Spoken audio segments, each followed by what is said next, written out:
प्रकृति ने हर जीव में एक भाव भरा है ताकि वो निश्चल ना रहे, कुछ न कुछ कर्म करता रहे।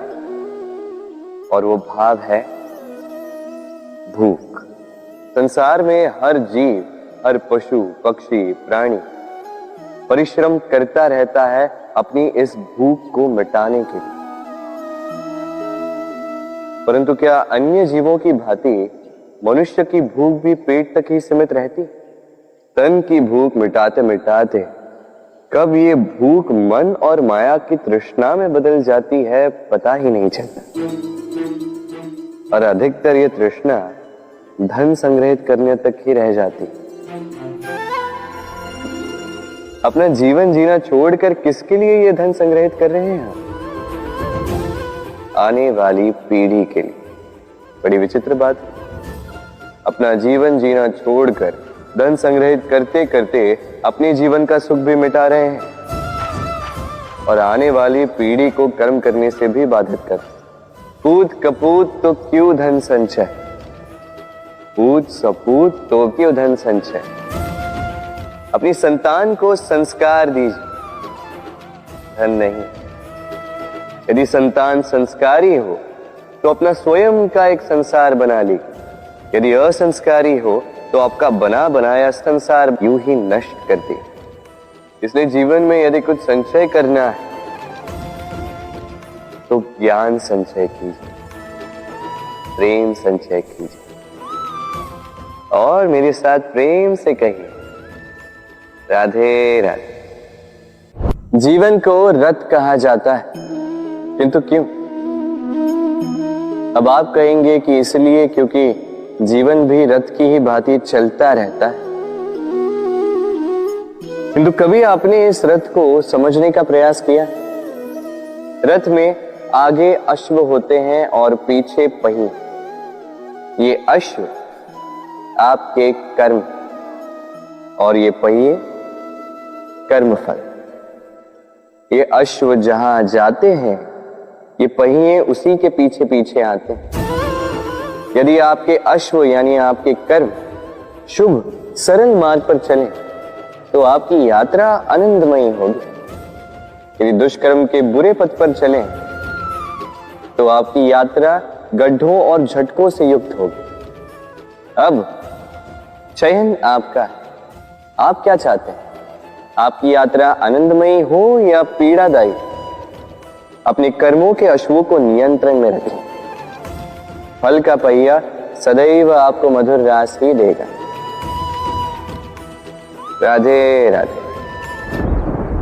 बताइए श्रेष्ठ कौन? रेशम के धागे बनाने वाला या उन धागों को बुनकर वस्त्र बनाने वाला? निश्चित रूप से वस्त्र बनाने वाला। अब बताइए श्रेष्ठ क्या है? माटी को पूरे तट पर बिखेर कर रख देने वाली बाढ़ या उस माटी को समेट कर उसी से एक मूर्ति बनाने वाला मूर्ति का? निश्चित रूप से मूर्ति का। अब बताइए श्रेष्ठ कौन है? देवताओं और दानवों का वो दल जिन्होंने अमृत प्राप्ति के लिए इस संसार में हलाहल फैला दिया, या वो महादेव जिन्होंने इस हलाहल को सूक्ष्म करके अपने कंठ में समाहित कर लिया? निश्चित रूप से महादेव श्रेष्ठ। इसी प्रकार संसार में छोटी छोटी बातों को बड़ा करने वाले श्रेष्ठ नहीं होते, क्योंकि छोटी छोटी नोकझोंकों को द्वंद्व में परिवर्तित करना बड़ा ही सरल है। किंतु श्रेष्ठ सदैव वो होता है जो बड़े से बड़े युद्ध को समझौता बनाकर समाप्त कर दे। राधे राधे। संसार में सबसे कठिन कार्य क्या है? कोई कहेगा पर्वत पर चढ़ना, कोई कहेगा तैरना, कोई कहेगा उड़ना। किंतु क्या ये वास्तव में कठिन है? असल में देखा जाए तो बस ये थोड़े भिन्न है।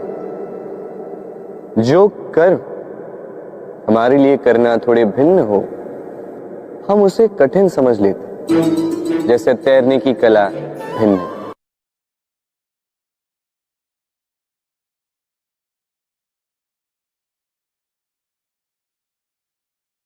बड़े ही परिश्रम से इसे बनाती हैं, अपने शरीर के रस से इसे बुनती हैं।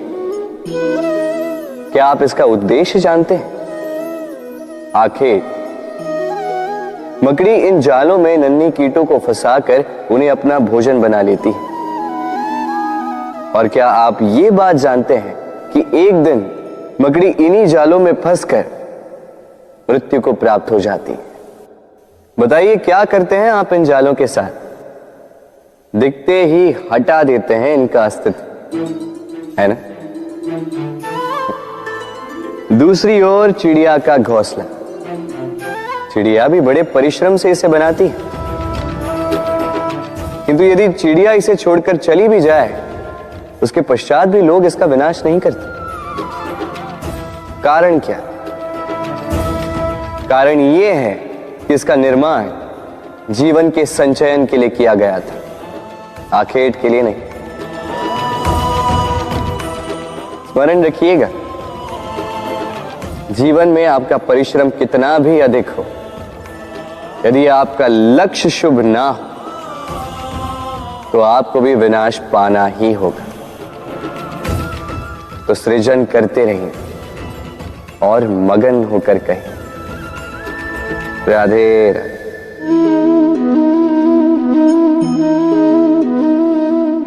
आपके विचार से मैं क्या कर रहा हूं? आप कहेंगे मैं दीपक जला रहा हूं, सही। किंतु प्रश्न ये उठता है कि क्या मैंने आपसे कहा कि ये दीपक है? नहीं। क्या इस दीपक ने स्वयं अपना परिचय आपको दिया? नहीं। फिर आपने कैसे जाना कि ये दीपक है? उत्तर है प्रकाश, जो स्वयं जल कर अंधकार में संसार को राह दिखाए, वो दीपक है। जो निराशा में आशा की ज्योत दिखाए, वो दीपक है। दूसरी ओर सर्प है, जो दिखे नहीं बस फुफकार दे तो लोग भयभीत हो जाते हैं। अर्थात व्यक्ति का परिचय उसके कर्मों से मिलता है, इसलिए आपको ये बताने की आवश्यकता नहीं कि आप कौन हैं। ये आपके कर्म ही निश्चित करेंगे कि लोग आपसे दीपक समझकर प्रेम करेंगे या सर्प समझकर भयभीत रहेंगे। राधे राधे। समय कितना विचित्र होता है। समय हमारे साथ हो तो हम स्वयं को राजा मान लेते हैं। वही समय यदि विरुद्ध हो जाए तो रंक बनने में समय नहीं लगता। इसलिए मनुष्य की एक आदत होती है, बुरे समय के लिए कुछ बचा कर रखता है। संबंधी, मित्र बुरे समय में साथ छोड़ देते हैं। यश, मान बुरे समय में चला जाता है। तो व्यक्ति सोचता है क्यों ना धन संचय कर। धन का तो कोई मन नहीं होता जो समय आने पर बदल जाए। संसार कहता है कि धन का संचयन करते रहो, बुरे समय में काम आएगा ही। मैं कहता हूं शुभ कर्म करते रहो, आनंदित रहो, स्वयं पर और ईश्वर पर विश्वास रखो, बुरा समय कभी आएगा ही नहीं। राधे राधे। प्रकृति ने मनुष्य को एक विशेष शक्ति दी है, अन्य जीवों से अधिक शक्ति दी, स्मरण शक्ति। यही शक्ति मनुष्य को अन्य जीवों से भिन्न बनाती, इतिहास लिखने की प्रेरणा देती, ज्ञान को पीढ़ी दर पीढ़ी आगे भी बढ़ाती। और जो भूल जाते हैं अधिकतर रूप से वो उपहास और दया के पात्र बन जाते हैं। परंतु क्या यही पूर्णतः सत्य है? नहीं।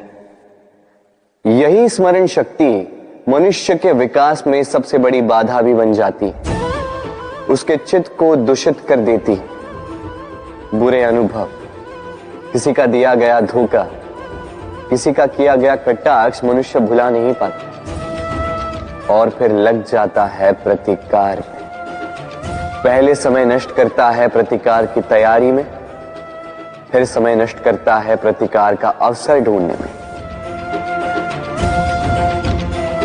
यदि संतोष पाना है, यदि जीवन में आनंद पाना है, तो स्मरण शक्ति का सदुपयोग कीजिए।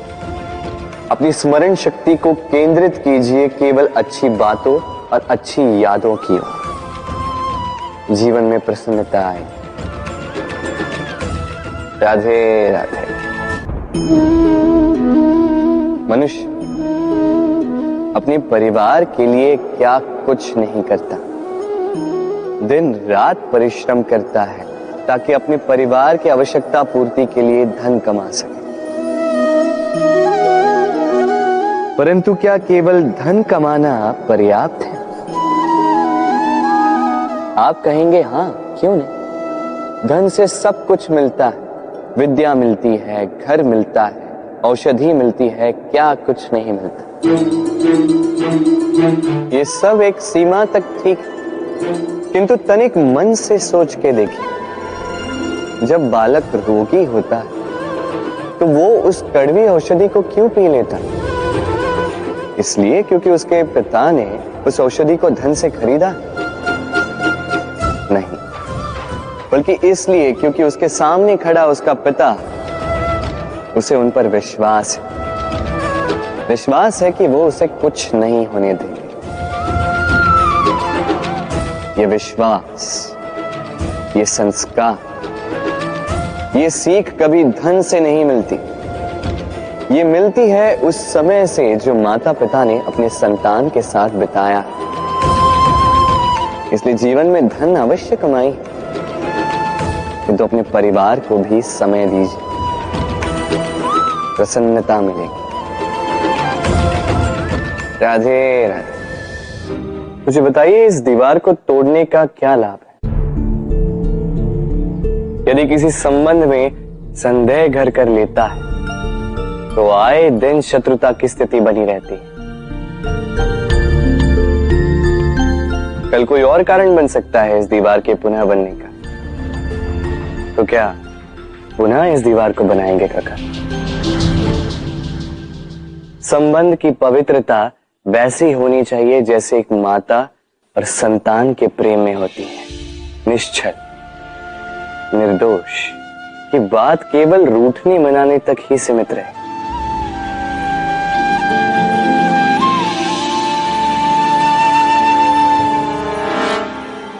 और कोई भी घुसपैठिया आकर भावों को दूषित न कर पाए।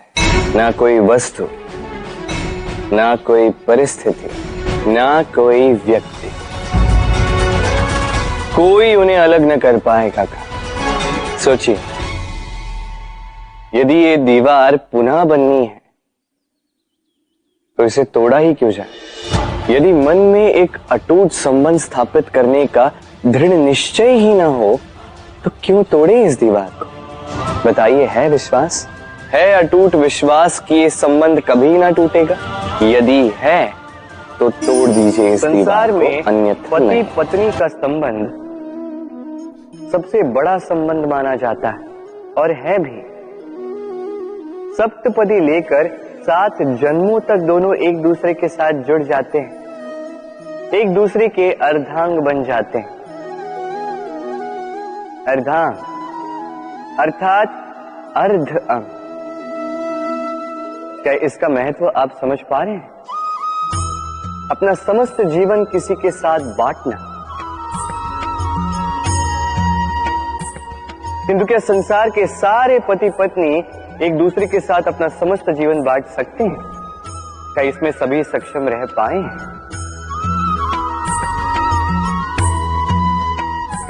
अपना जीवन किसी और के साथ बांटने के लिए सबसे महत्वपूर्ण बात है स्वीकृति, स्वीकार करना। सामने वाले व्यक्ति को स्वीकार करना, उसकी अच्छाइयां भी, उसकी बुराइयां भी। संपूर्णतः रूप से व्यक्ति को स्वीकार करना होगा, तभी ये संबंध बढ़ेगा, तभी ये संबंध और भी सुंदर बनेगा। एक दूसरे के दोष ढूंढना, उन्हें गिनाना, ये केवल और केवल एक ही कार्य करता है, इस संबंध के जीवन का नाश करता है। बस बदले में होना ये चाहिए, एक दूसरे के दोष समझकर उन्हें आभास करवाए बिना उन्हें सुधार देना चाहिए, उनकी कमियों को उनकी शक्ति बना देनी चाहिए।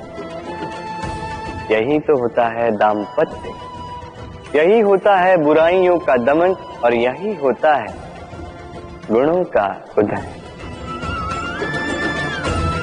राधे राधे।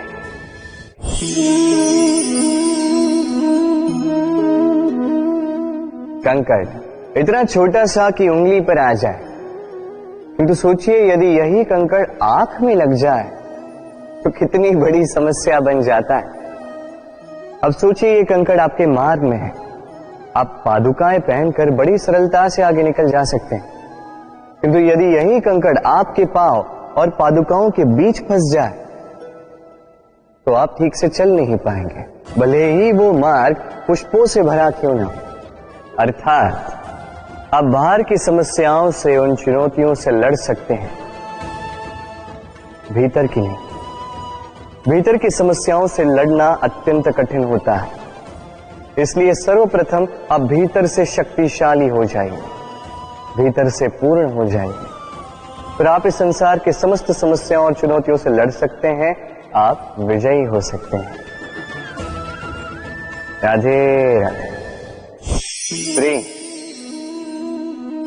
ये प्रेम इस संसार में किसे नहीं भाता, हर किसी ने प्रेम का अनुभव किया ही, हर कोई जानता है ये प्रेम कितना सुंदर है, क्यों ना। ये प्रेम भाव इस संसार में सबसे शक्तिशाली भाव।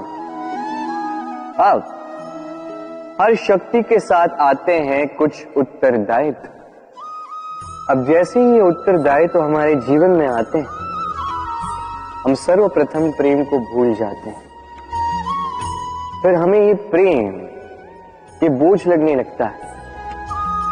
किंतु इस संसार का सत्य तो यही, हर प्रसन्नता के साथ उत्तरदायित्व आएंगे जिसका पालन हमें करना ही होगा। अब यदि मैं आपको उदाहरण दूं,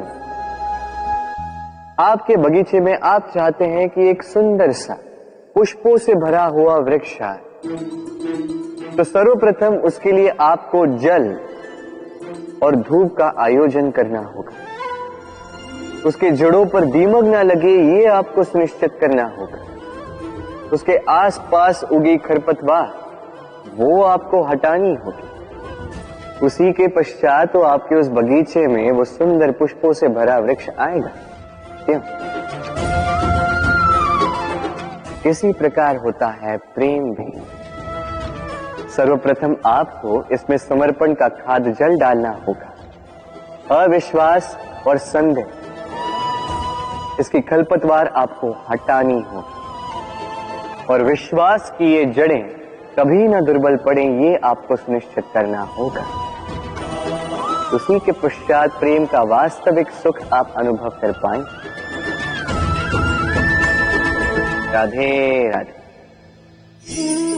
प्रेम, प्रेम क्या है सभी जानते हैं। सामान्य रूप से ये प्रेम आकर्षण से प्रारंभ होता है और इसमें कुछ भी बुरा नहीं है। महत्वपूर्ण बात यह है कि इस प्रेम का लक्ष्य क्या है, जिससे आपने प्रेम किया उसे पा लेना या ना पाने के कारण स्वयं को विचलित कर इस संसार से मुख मोड़ लेना। यदि कोई इन दोनों विकल्पों में से कोई एक चुनता है तो आपको बता दो, ये दोनों ही प्रेम का अंत है। प्रेम का असली अर्थ है समर्पण, संपूर्ण निस्वार्थ समर्पण। ऐसा प्रेम जिसमें जिनसे आपने प्रेम किया उसको पाने की प्रसन्नता आपका लक्ष्य नहीं है, जिनसे आपने प्रेम किया उसे प्रसन्न करना आपका लक्ष्य हो। ये प्रेम ईश्वर है, किंतु यदि इस प्रेम में पूर्णतः समर्पित नहीं होंगे तो इस प्रेम में एक आकार नहीं हो पाओगे। किंतु यदि इस प्रेम में स्वयं को पूर्णतः समर्पित कर दिया तो समझो इसी प्रेम में आप ईश्वर पाओगे। राधे राधे। सम्मान, संबंध दोनों एक दूसरे के साथ ऐसे जुड़े हैं जैसे दीपक और बाती। ना कोई कम है ना कोई अधिक, दोनों का अधिकार समान होना चाहिए, जैसे पति पत्नी का संबंध। अब इसमें पति का अर्थ स्वामी नहीं, साथी। उसका कर्तव्य है साथ देना, आदेश देना नहीं। और ये संबंध सहकार से बनता है, अधिकार से नहीं। हाथ बढ़ाने से बढ़ता है, उंगली उठाने से नहीं। यदि इस संबंध में एक दूसरे का मान रखोगे, एक दूसरे का सम्मान करोगे, तभी ये संबंध बढ़ेगा, तभी ये संबंध अभिमान योग्य बनेगा। राधे राधे। सूर्य की किरणें कितनी दिव्य होती हैं ना। प्रतीत ही नहीं होता कि ये सूर्य रात्र भर अंधकार से जूझ रहा था। ये सूर्य प्रतिदिन उदित होता है, ये भुलाकर कि पिछली सांझ में ये डूब गया था। फिर से उदित होता है, सारे संसार को प्रकाश देता है। यही अंतर है हम में और सूर्य में। सूर्य बीती को बिसार कर आगे बढ़ता है, हम प्रतिदिन भोर में उठते हैं, वही पुरानी बातों को साथ लेकर चलते हैं, उसी कड़वाहट में स्वयं को लपेट लेते हैं। अब यही बीती बातों की श्रृंखला हमें जीवन में आगे बढ़ने ही नहीं देती। देखिए, यही जीवन है। भूल सबसे होती है, अपयश सबको मिलता है, सबकी यात्रा में असफलता लिखी है, सभी बुरे दिन देखते हैं। किंतु इन सारी बातों को भुलाकर जब जीवन में आगे बढ़ोगे, तभी तो इस संसार में, इस आकाश में सूर्य बनकर चमकोगे, तभी तो इस संसार को प्रकाश दोगे। इसलिए प्रतिदिन जागिए, एक नए जन्म के साथ, एक नए उत्साह के साथ, एक नए लक्ष्य के साथ। क्योंकि ये बीती बातें आपको पीड़ा देने के लिए नहीं, केवल शिक्षा देने के लिए होती हैं।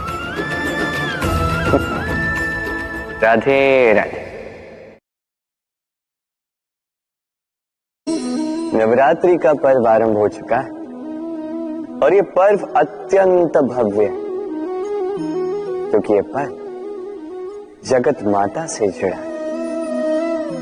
मां कितना छोटा सा शब्द है, किंतु ठीक से देखो तो समस्त संसार इसी शब्द में समा है।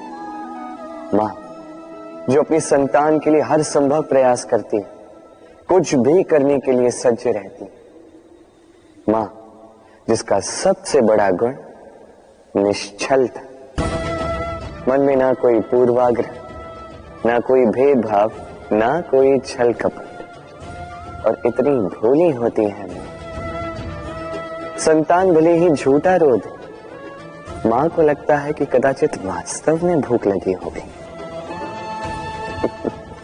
मां चाहे जन्म देने वाली हो, चाहे पालने वाली, स्वर्ग, ये स्वर्ग हमें मां के चरणों के नीचे ही प्राप्त होता है। इसी मां को हमारा शत शत प्रणाम। राधे। सहनशीलता मां का दूसरा सबसे बड़ा गुण। कहते हैं कि धरती से अधिक सहनशील और कोई नहीं। उसे खोदने के पश्चात भी धरती हमें फसल देती है, किंतु मां, ये मां धरती से कम सहनशील नहीं। तनिक सोचिए, 9 माह तक संतान को अपनी कोख में रखना, क्या ये सहनशीलता कोई पुरुष दिखा सकता? क्या ये सहनशीलता कोई पिता दिखा सकता है? स्त्री में शील भले, सहनशीलता की परिभाषा उसे मां बनने के पश्चात प्राप्त होती है। स्वयं का अस्तित्व भुलाकर संतान का अस्तित्व बनाती है। शिशु की लात खाकर भी आनंद से उसे दूध पिलाती है। ये होती है मां। और इसी मां जननी को हमारा शत शत प्रणाम। राधे राधे। मां का एक और सबसे महान गुण, स्वयं को ढालने की अद्भुत शक्ति। जिस प्रकार एक मां स्वयं को ढाल सकती है और कोई नहीं कर सकता। मां एक महानदी की भांति है जिसकी ऊर्जा असीमित है किंतु अहंकार बिल्कुल नहीं। जिस प्रकार एक नदी ढलान के अनुरूप मुड़ जाती है, उसी प्रकार एक मां अपने संतान के अनुरूप ढल जाती है, चाहे जैसी भी परिस्थिति हो। उसके सोने के समय के अनुरूप स्वयं का सोना, उसके जागने के समय के अनुरूप स्वयं का जगना। संतान की इच्छा का भोजन वो स्वयं का मनपसंद भोजन बना लेती। ये मां का आंचल ही तो है जो धूप में छाप बनकर आता है, जो शीत में कंबल बनकर आता है। मां ऐसी होती है कि संतान की निद्रा ना टूटे, इसलिए एक करवट सोने का अभ्यास कर लेती, और इतना स्वयं को केवल वही ढाल सकती है जो संतान की ढाल बन सकती। इसी मां को हमारा शत शत नमन। राधे राधे। मां के दो और सबसे महान गुण, साहस और संबल। साहस ये कि वो अपने संतान के लिए कुछ भी कर सकती, और संबल ये कि वो अपनी संतान को कभी टूटने बिखरने नहीं देगी। तनिक सोचिए, जब भी आपको चोट लगती है, चीख से पूर्व मां का नाम मुख में क्यों आता है? तनिक सोचिए, जब आपको बल की आवश्यकता होती है, साहस की आवश्यकता होती है, आगे आप अपना मार्ग देख रहे हैं जो अत्यंत कठिन प्रतीत हो रहा है, तब मुख से मां की ही शपथ क्यों निकलती? क्योंकि मां ही है जो हमें साहस देती है, मां ही है जो हमें सहारा देती है। मां जानती है कैसे हमारी उंगली पकड़ के हमें चलना सिखाना है। मां ये भी जानती है कि कैसे कान पकड़ के हमें उचित मार्ग पर लाना है। इसी साहसी मां को हमारा शत शत नमन। राधे राधे। कभी आपने सुना है, हिरणी सिंह से बचने के स्थान पर उससे जाके लड़ पड़ी। हिरणी ने सिंह पर आक्रमण कर दिया। कभी सुना है? कभी नहीं। किंतु ऐसा हो सकता है, ऐसा होता भी है, और ये होता तब है जब हिरणी के शावक संकट में हो। जब उन्हें सिंह से प्राणों का संकट हो, तब हिरणी भी आके सिंह से लड़ पड़ती है, उससे भिड़ पड़ती है, क्योंकि वो मां है और मां अपनी संतान के लिए कुछ भी कर सकती है। ये ममता है, ये जितनी कोमल हो सकती है उतनी ही कठोर भी हो सकती है, और अपनी संतान के हित के लिए वो क्रोध की पराकाष्ठा पार करते हुए अपनी संतान की सुरक्षा करके ही रहेगी। और इसीलिए तो मां संतान के जीवन की सबसे बड़ी ढाल कहलाती है। इसी मां को हमारा शत शत नमन। राधे राधे। करुणा, करुणा वो भाव है जिससे संसार के सारे भाव जन्म लेते हैं, और ये समस्त संसार ये मां से जन्म लेता है। मां वो व्यक्ति है जो करुणा का सागर है। संतान को देखकर ही समझ जाती है कि उसकी विडंबना क्या है, उसकी आवश्यकता क्या है। संतान के नेत्रों में यदि अश्रु दिखे, वो देखकर ही समझ जाती है कि उसके शरीर के कौन से भाग में उसे चोट लगी है। संतान के बिना कहे मां समझ जाती है कि आज भोजन में संतान क्या खाएगी। ये होती है मां। माँ करुणा का सबसे बड़ा रूप है। और आज के युग में मनुष्य जो है थोड़ा भी आगे क्यों ना निकल जाए, माँ को तो पीछे ही छोड़ देता, माँ को भूल ही जाता है। ये भूल आप कभी ना करें, कभी ना करें, क्योंकि माँ वो करुणा है तो यदि आपके जीवन से चली गई उसके पश्चात आप जीवन अवश्य जिएंगे, किंतु कभी जीवन जी नहीं पाएंगे। उसके पश्चात आपके जीवन से आपका ये मूल्यांकन, आपके जीवन से करुणा का ये भाव, ये भी आप खो दोगे। आपकी मां सबसे अधिक महत्वपूर्ण है। यदि मां को खो दिया तो समझ लीजिए सब कुछ खो दिया। इसलिए मां को सदैव स्मरण रखिए, सदैव उसे प्रेम कीजिए और मेरे साथ कहें राधे राधे। आज विजयदशमी, वो दिन है जब श्री राम ने रावण का वध किया। वो दिन है जब श्री राम ने लंका पर विजय प्राप्त की। लोग कहते हैं कि ये अच्छाई की बुराई पर विजय का प्रतीक है। इसे देखने का एक और रूप भी है। जी हां, ये प्रेम के विजय का भी प्रतीक है, ये परिवार के विजय का भी प्रतीक है। आपको तो ज्ञात होगा ही कि रावण महाज्ञानी था, महाशक्तिशाली था, महादेव का परम भक्त था रावण। अब जो व्यक्ति कैलाश पर्वत उठा सकता था, वो व्यक्ति स्वयं एक कटे हुए वृक्ष की भांति श्री राम के चरणों में गिरा हुआ था। क्यों? क्योंकि राम के साथ लक्ष्मण थे, वही रावण के साथ विभीषण भी नहीं था। एक और परिवार में बढ़ता प्रेम था तो दूसरी ओर परिवार में बढ़ती तरह। स्मरण रखिए, यदि संसार पर विजय प्राप्त करनी है तो सर्वप्रथम परिवार में प्रेम बनाए रखना होगा।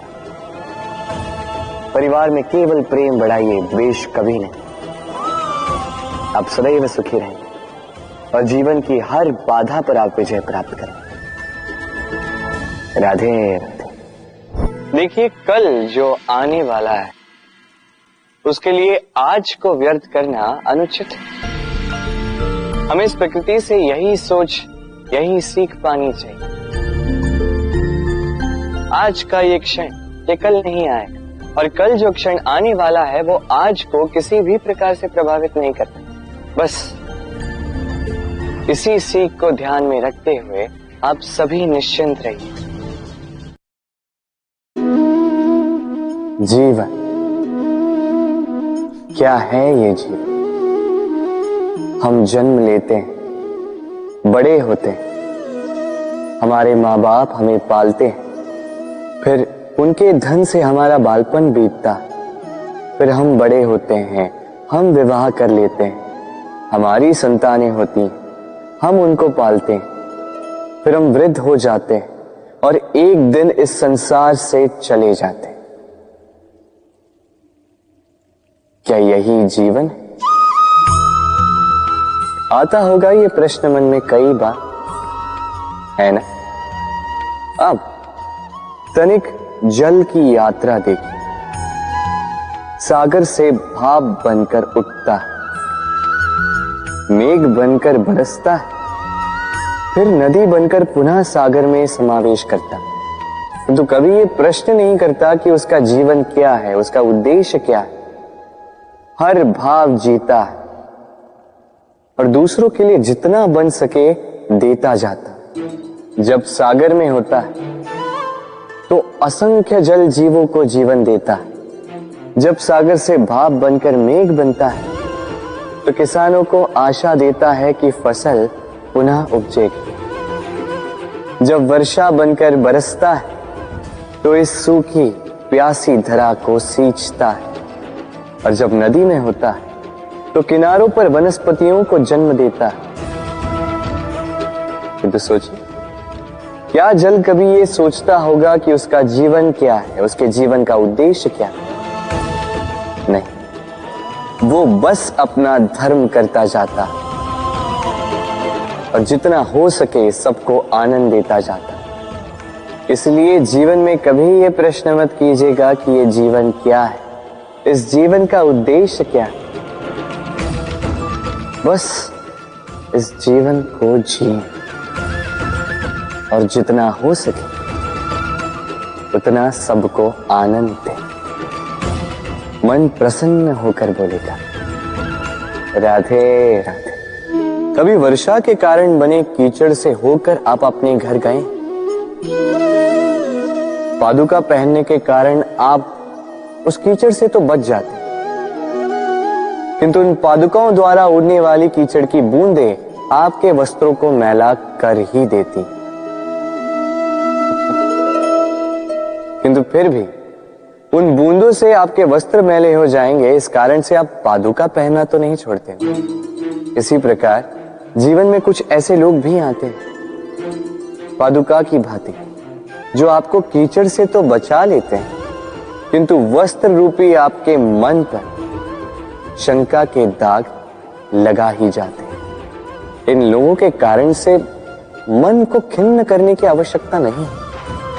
आवश्यक है ये सोचना कि आपको आपके पांव कीचड़ से बचाने या आपके वस्त्र। जीवन में गंभीर होना अच्छी बात है, किंतु हर बात को यदि गंभीरता से लेने लगोगे तो जीवन का आनंद समाप्त हो जाएगा। ये संसार अनित्य है, यहां पे ऐसा कुछ भी नहीं जो सदा के लिए जीवित रहेगा। तो जब तक ये जीवन है, संतोष और आनंद से जिए। स्वयं पर छिटकने वाले कीचड़ पर ध्यान ना दें, बस आनंद बांटते रहें। मन प्रसन्न होकर बोले राधे राधे। व्यक्ति को जब अपने प्रेम को खो देने का भय होता है तो वो अपने प्रेम को इतने कस के पकड़ कर रखता है कि प्रेम को ही पीड़ा होने लगती है। प्रेम पा तो लेता है, किंतु उसे कैसे सहेजना है ये जब उसे नहीं समझ आता, तब वो उस प्रेम पर स्वामित्व पाने का प्रयास करता है और यहीं जन्म लेती है असुरक्षा की ये भावना, ईर्ष्या। जब एक लंबे वियोग के पश्चात दो प्रेमी एक दूसरे से पुनः मिलते हैं तो सबसे पहला भाव जो उनके मन में आता है वो ये कि कैसे एक क्षण के लिए भी अपने प्रेमी को स्वयं से दूर न जाने दो, कैसे अपने जीवन का एक एक क्षण अपने प्रेमी के साथ बिता। प्रयास ये रहता है दाऊ, इन दो प्रेमियों के मध्य में कोई भी ना आ पाए, और जब ये नहीं हो पाता तब जागती है ईर्ष्या। परीक्षा एक ऐसी व्यवस्था जिससे मुझे, आपको, सबको कहीं ना कहीं दो चार होना ही पड़ता है। स्मरण कीजिए अपना बालपन। आप परीक्षा देने बैठे हैं। अब कुछ बालक ऐसे होते हैं जो वर्ष भर परिश्रम करते हैं, पढ़ते हैं, मन से परीक्षा देते हैं। कुछ बालक ऐसे होते हैं जो अपने आसपास बैठे बालकों की नकल करते हैं और परीक्षा में उत्तीर्ण भी हो जाते हैं। बुरा लगता है ये सोचकर कि कोई बिना किसी परिश्रम के परीक्षा में उत्तीर्ण कैसे हो सकता है। किंतु स्मरण रखिएगा, जो नकल करते हैं वो परीक्षा में उत्तीर्ण हो सकते हैं, सफल नहीं, क्योंकि वो नकल करते हैं बिना प्रश्न को समझे, बिना उत्तर का तरीका निकाले। यही हमारे साथ भी होता है। हम हमारे जीवन में दूसरों को देखते हैं, उनकी नकल करते हैं, उनकी भांति बनने का प्रयास करते हैं, किंतु ना हमारे जीवन में सफलता आती है ना आनंद आता है। क्यों? क्योंकि हम एक विशेष बात भूल जाते हैं कि प्रत्येक मनुष्य का व्यक्तित्व भिन्न होता है। आप दूसरों की नकल करके अपना जीवन व्यतीत कर सकते हैं, किंतु यदि अपने जीवन में सफलता लानी, यदि अपने जीवन में आनंद लाना है, तो स्मरण रखिए, स्वयं के प्रश्नों का उत्तर जीवन में स्वयं को ही खोजना होगा। राधे राधे। मनुष्य को जब सफलता मिलती है तब उसमें जागता है अहंकार, और ऐसे में मनुष्य अक्सर एक बात भूल जाता है, झुकना। सोचता है कि मैं किसी के समक्ष क्यों झुकूं? और ऐसा इसलिए होता है क्योंकि मनुष्य एक महत्वपूर्ण बात भूल जाता है कि इस संसार में, इस जीवन में उसने जो भी प्राप्त किया है, झुककर प्राप्त किया। बालपन में चलना सीखा तो इस धरा पर झुककर, गिरकर। बड़ों का आशीष लिया तो झुककर। किसान को फसल काटने के लिए झुकना पड़ता, कुएं से पानी निकालने के लिए पात्र को झुकना पड़ता है, भगवान से आशीर्वाद प्राप्त करने के लिए उनके समक्ष झुकना पड़ता है। आंधियों में वृक्ष सुरक्षित कैसे रहते? झुककर। सम्मान कैसे पाया जाता है? झुककर। किसी के समक्ष झुकने का अर्थ स्वयं का आत्मसम्मान खो देना नहीं, उसका अर्थ होता है विनम्र। हम मनुष्य हैं और इस आकाश की ऊंचाइयों तक पहुंचने के लिए हमें किसी पक्षी की भांति पंखों की आवश्यकता नहीं। बस जितना झुकेंगे उतना ही ऊपर उठेंगे। राधे राधे। आप इस संसार में ऐसे कई लोगों को जानते होंगे जिन्हें आप स्वार्थी मानते हैं, जो आवश्यकता पड़ने पर ही आपको स्मरण करते हैं, अन्यथा वर्षों तक कहीं दिखाई भी नहीं देते, किंतु जैसे ही उनकी आपके सहायता की आवश्यकता पड़ती है, हाथ जोड़कर आपके सामने सज्ज रहते। बड़ा क्रोध आता है ना इनको, मन खिन्न हो जाता है, मन से ये स्वर निकलता है कि इस व्यक्ति की सहायता न करें, किंतु आप ऐसा कभी मत कीजिए। आप सोचेंगे क्यों कह रहा हूं मैं ऐसा? स्मरण रखिएगा, दीपक का स्मरण व्यक्ति केवल तभी करता है जब अंधकार गहरा हो जाता है।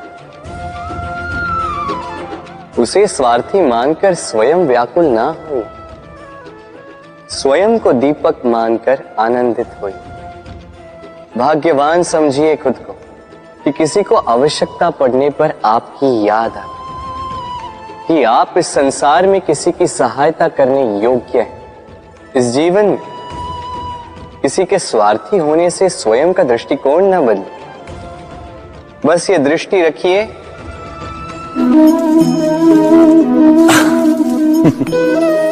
मनुष्य के सारे संबंधों का आधार है अपेक्षा। पति कैसा हो जो मेरा जीवन सुख और सुविधा से भर दे, पत्नी कैसी हो जो सदैव मेरे प्रति समर्पित रहे, संतान कैसी हो जो मेरी सेवा करे, मेरा आदेश माने।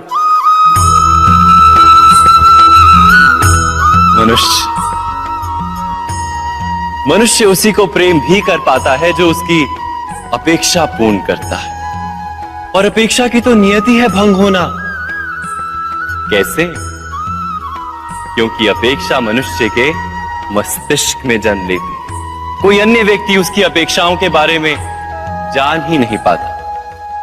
पूर्ण करने की प्रामाणिक इच्छा हो तब भी कोई मनुष्य किसी की अपेक्षाओं को पूर्ण नहीं कर पाता, और वहां से जन्म लेता है संघर्ष। सारे संबंध संघर्ष में परिवर्तित हो जाते।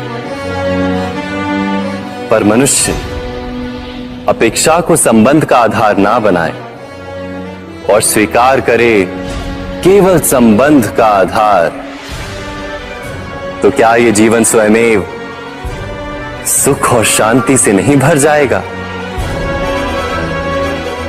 स्वयं विचार कीजिएगा।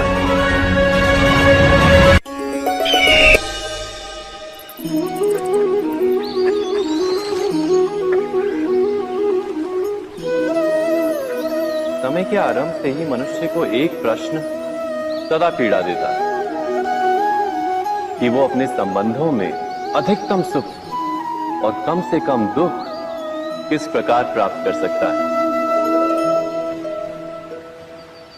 क्या आपके सारे संबंधों ने आपको संपूर्ण संतोष दिया है? विचार कीजिए। हमारा जीवन संबंधों पर आधारित है, हमारी सुरक्षा संबंधों पर आधारित है। इसी कारण हमारे जीवन के सारे सुखों का आधार भी संबंध है। किंतु फिर भी हमें संबंधों में ही अधिकतर दुख क्यों प्राप्त होते हैं? सदा ही संघर्ष भी संबंधों से ही उत्पन्न क्यों हो जाते हैं? कभी विचार किया है?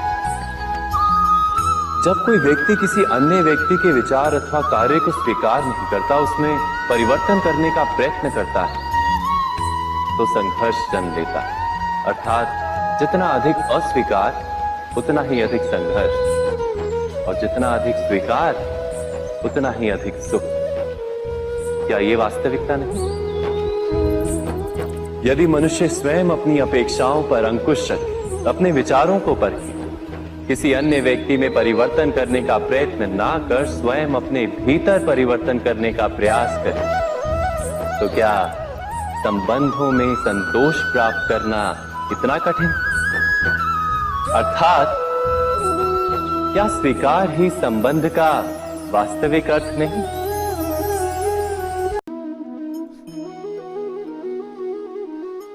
जगत में प्रत्येक व्यक्ति को किसी ना किसी प्रकार की निर्बलता अवश्य होती है। जैसे कोई बहुत तेजी से दौड़ नहीं पाता तो कोई अधिक भार नहीं उठा पाता, कोई असाध्य रोग से पीड़ित रहता है तो कोई पढ़े हुए पाठों को स्मरण में नहीं रख पाता। ऐसे अनेकों उदाहरण और भी हैं।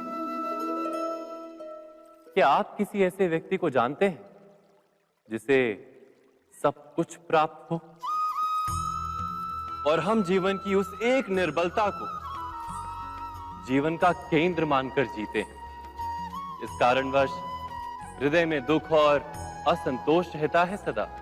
निर्बलता मनुष्य को जन्म से अथवा संजोग से प्राप्त होती है, किंतु उस निर्बलता को मनुष्य का मन अपनी मर्यादा बना लेता है।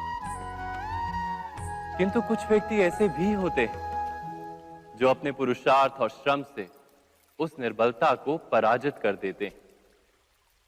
क्या भेद है उनमें और अन्य लोगों में? क्या आपने कभी विचार किया है? सरल सा उत्तर है इसका। जो व्यक्ति निर्बलता से पराजित नहीं होता, जो पुरुषार्थ करने का साहस रखता है हृदय में, वो निर्बलता को पार कर जाता है। अर्थात निर्बलता अवश्य ईश्वर देता है, किंतु मर्यादा मनुष्य का मन ही निर्मित करता है। स्वयं विचार कीजिए।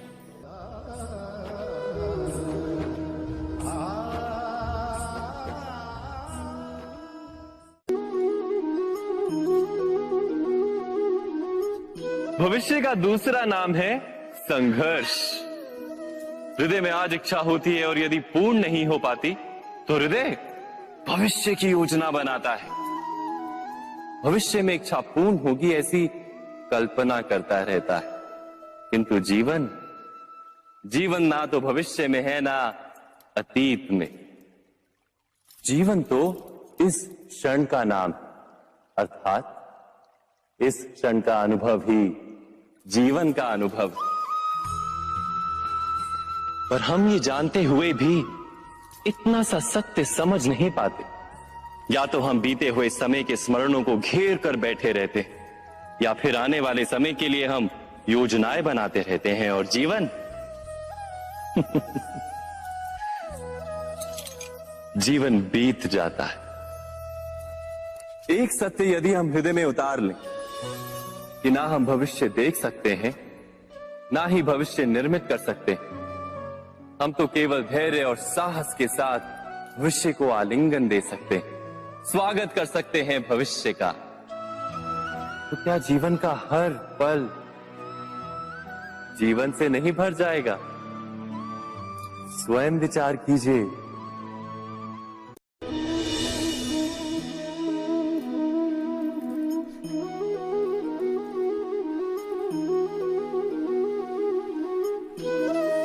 ज्ञान प्राप्ति सदा ही समर्पण से होती है, ये हम सब जानते हैं। किंतु समर्पण का वास्तविक महत्व क्या है? क्या हमने कभी विचार किया?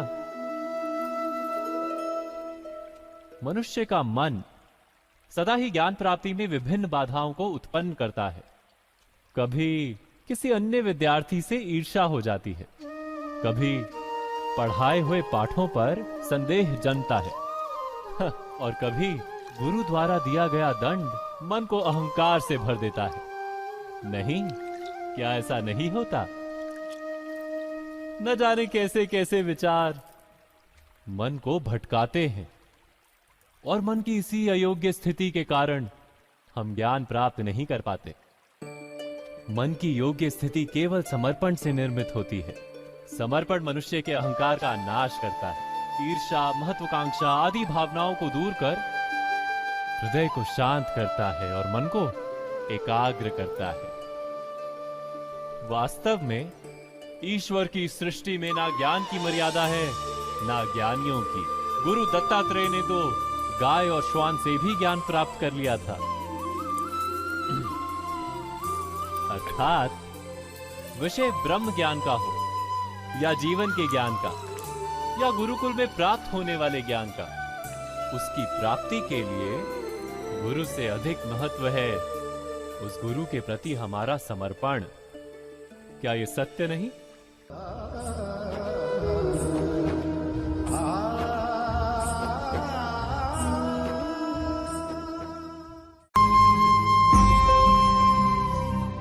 प्रत्येक मनुष्य के जीवन में ऐसा क्षण अवश्य आता है जब सारे स्वप्न, सारी आशाएं, सारे दृश्य ध्वस्त हो जाते हैं। जीवन के सारे आयोजन ही बिखर जाते हैं। एक और धर्म होता है और दूसरी ओर सुख। इसी को धर्म संकट कहते हैं। जब धर्म का वहन ही संकट हो और धर्म का त्याग ही सुख हो। विचार कीजिए, कभी किसी स्वजन के विरुद्ध सत्य बोलने का अवसर प्राप्त हो जाता है, कभी ठीक दरिद्रता के समय सरलता से चोरी करने का मार्ग प्राप्त हो जाता है, कभी किसी शक्तिशाली राजनेता या राजा के कर्मचारी का अधर्म प्रकट हो जाता है। सबके जीवन में ऐसी घटना बनती ही रहती है। अधिकतर लोग ऐसे किसी क्षण को धर्म संकट के रूप में जान ही नहीं पाते। हमें किसी प्रकार के संघर्ष का अनुभव ही नहीं होता। सहजता से सुख की ओर खींचे चले जाते हैं, जैसे मक्खी गुड़ की ओर खींची चली जाती। वास्तव में धर्म संकट का क्षण ईश्वर के निकट जाने का क्षण होता है। यदि हम संघर्षों से भयभीत ना हो, सुख की ओर आकर्षित ना हो, अपने धर्म पर दृढ़ रहे, तो ईश्वर का साक्षात्कार दूर नहीं।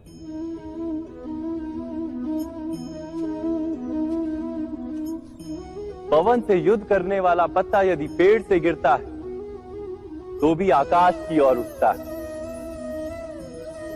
पवन से झुकने वाली घास वहीं भूमि पर रह जाती है। अर्थात धर्म संकट से यदि हम संकट को ही टाल दें तो सुख तो मिलता है, जीवन बढ़ता है, किंतु क्या चरित्र नहीं टूटता? क्या आत्मा दरिद्र नहीं हो जाती? क्या ईश्वर से अंतर नहीं हो जाता? स्वयं विचार कीजिए। दो व्यक्ति जब निकट आते हैं तो एक दूसरे के लिए सीमाएं और मर्यादाएं निर्मित करने का प्रयत्न अवश्य करते हैं। हम यदि सारे संबंधों पर विचार करें तो देखेंगे कि इन सारे संबंधों का आधार यही सीमाएं हैं जो हम दूसरों के लिए निर्मित करते हैं। और यदि अनजाने में भी कोई अन्य व्यक्ति इन सीमाओं को तोड़ता है तो उसी क्षण हमारा हृदय क्रोध से भर जाता है। इन सीमाओं का वास्तविक रूप क्या है? क्या हमने कभी विचार किया? सीमाओं के द्वारा हम दूसरे व्यक्ति को निर्णय करने की अनुमति नहीं देते, अपना निर्णय उस व्यक्ति पर थोपते हैं, अर्थात किसी की स्वतंत्रता का अस्वीकार करते हैं हम। और जब स्वतंत्रता का अस्वीकार किया जाता है तो उसका हृदय दुख से भर जाता है, और जब वो सीमाओं को तोड़ता है तो हमारा हृदय क्रोध से भर जाता है। क्या ऐसा नहीं होता?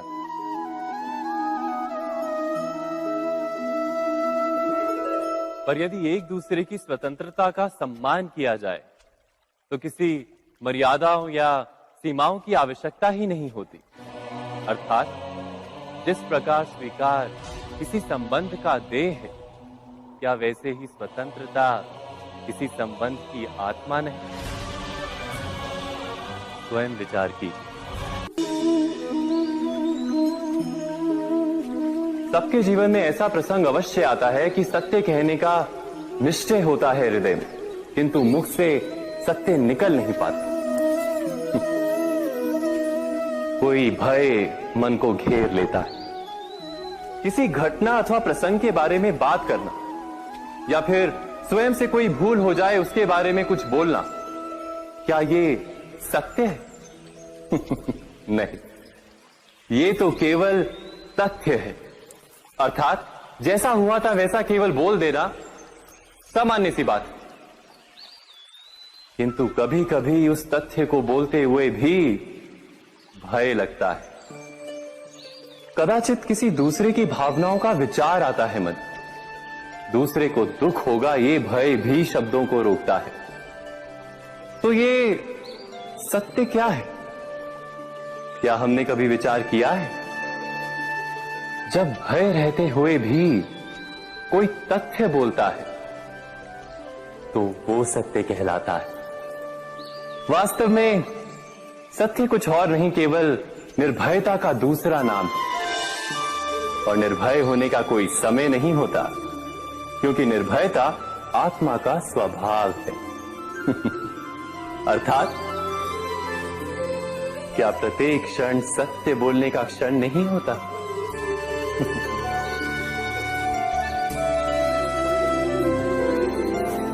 स्वयं विचार कीजिए।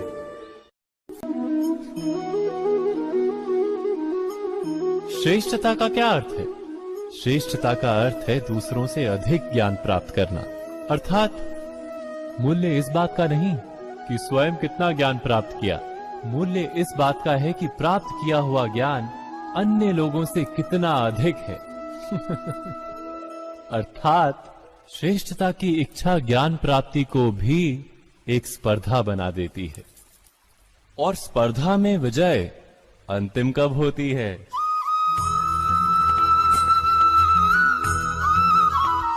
कुछ समय के लिए तो श्रेष्ठ बना जा सकता है, किंतु सदा के लिए कोई श्रेष्ठ नहीं रह पाता।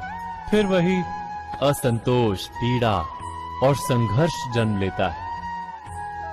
किंतु श्रेष्ठ बनने के बदले यदि उत्तम बनने का प्रयत्न करें तो क्या होगा?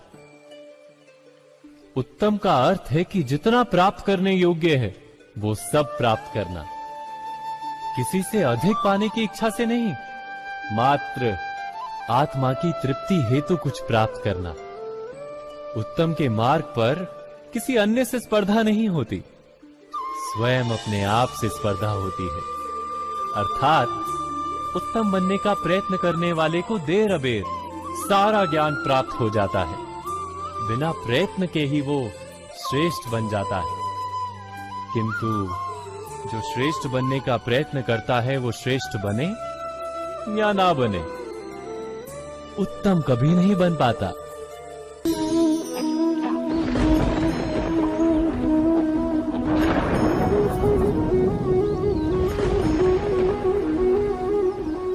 सपनों और पूर्वाभासों के आधार पर हम भविष्य के सुख दुख की कल्पना करते हैं। भविष्य के दुख का कारण दूर करने के लिए हम आज योजना बनाते हैं। किंतु कल के संकट को आज निर्मूल करने से हमें लाभ मिलता है या हानि पहुंचती है, ये प्रश्न हम कभी नहीं करते। सत्य तो ये है कि संकट और उसका निवारण साथ जनते हैं, व्यक्ति के लिए भी और सृष्टि के लिए भी। नहीं, आप अपने भूतकाल का स्मरण कीजिए, इतिहास को देखिए, आप तुरंत ही ये जान पाएंगे कि जब जब संकट आता है तब तब उसका निवारण करने वाली शक्ति भी जन्म लेती है। यही तो जगत का चलन है। वस्तुतः संकट ही शक्ति के जन्म का कारण है। प्रत्येक व्यक्ति जब संकट से निकलता है तो एक पद आगे बढ़ा होता है, अधिक चमकता है, आत्मविश्वास से अधिक भरा होता है, न केवल अपने लिए अपितु विश्व के लिए भी। क्या ये सत्य नहीं? वास्तव में संकट का जन्म है एक अवसर का जन्म, अपने आप को बदलने का, अपने विचारों को ऊंचाई पर करने का अवसर, अपनी आत्मा को बलवान और ज्ञान मंडित बनाने का अवसर। जो ये कर पाता है उसे कोई संकट नहीं होता, किंतु जो ये नहीं कर पाता वो तो स्वयं एक संकट है विश्व के लिए। विचार कीजिए। राधे राधे।